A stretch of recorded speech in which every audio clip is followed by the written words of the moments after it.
আমি দৈত্য গোপাল। আসল দায়িত্ব কি করে হয়ে গেলে? পালাই, ঘটা ওঠ। পালিয়ে কোথাও যেতে পারবি না। আমি তোকে খাবো। বাঁচাও, বাঁচাও। কি হলো? বটা কোথায়? এ বটা, বটা, কি হলো তোর? কোথায় গেলি? দৈত্য গোপাল আমাকে ধরে নিয়ে যাচ্ছে। মানে এটা কি? হ্যাঁ? আমি গোপাল দৈত্য। আজ রাতে বটাকে গলার্ধকরণী আমার ভোজন। কাল তোর পালা।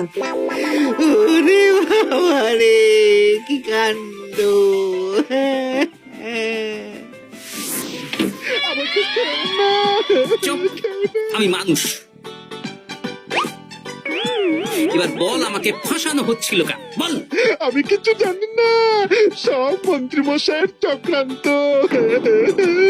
আমাকে ছেড়ে দাও। এখন না, পরে ছাড়বো। শোনো বিজ্ঞানী, এখন এর মুখ হাত পা ভালো করে বেঁধে ফেলো দেখি। আমি এক্ষুনি বাঁচছি। আর ভোরবেলা একটা কাজ করতে হবে। আমার কয়েকটা নাতি নাতনিকে তোমার বাড়িতে নিয়ে আসবো, আর তারপর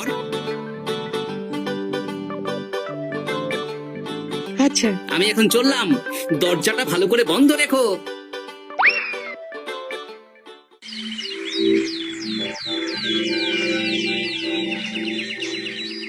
কি সব উল্টো পাল্টা বলছিস? সত্যি কালকে গোপালের দৈত্য এসেছিল। আরে গোপাল তো রাজ্য ছেড়ে চলে গেছে, আমি কড়া পাহারা বসিয়েছি। গোপাল এই রাজ্যে আর ঢুকতেই পারবে না। কিন্তু ওর দৈত্য এসেছিল। আরে দূর, তুই স্বপ্ন দেখেছিস।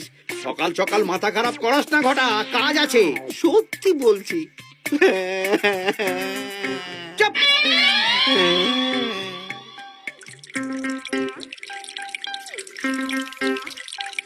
মহারাজ, আমি কানা ঘুষো খবর পেলাম বটাকে গোপাল দৈত্য কালকে রাতে তুলে নিয়ে গেছে। হ্যাঁ, আমিও তো তাই শুনলাম। কি সর্বনেশে দিন এলো! এতদিন তো এই বিপদ ছিল না। কালকে গোপালকে তাড়িয়ে দেওয়ার পরেই গোপাল দৈত্য হয়ে সব শুরু করলো নাকি? আরে দূর দূর, আরে গোপাল দৈত্য হবে কি করে? মানে তুমি তো ওই পাতাটা দেখিয়ে বললে।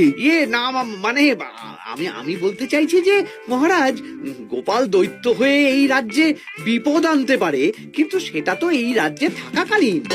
এখন তো রাজ্যেই নেই, তাহলে আমি তো এর মাথা মুন্ডু কিছুই বুঝতে পারছি না।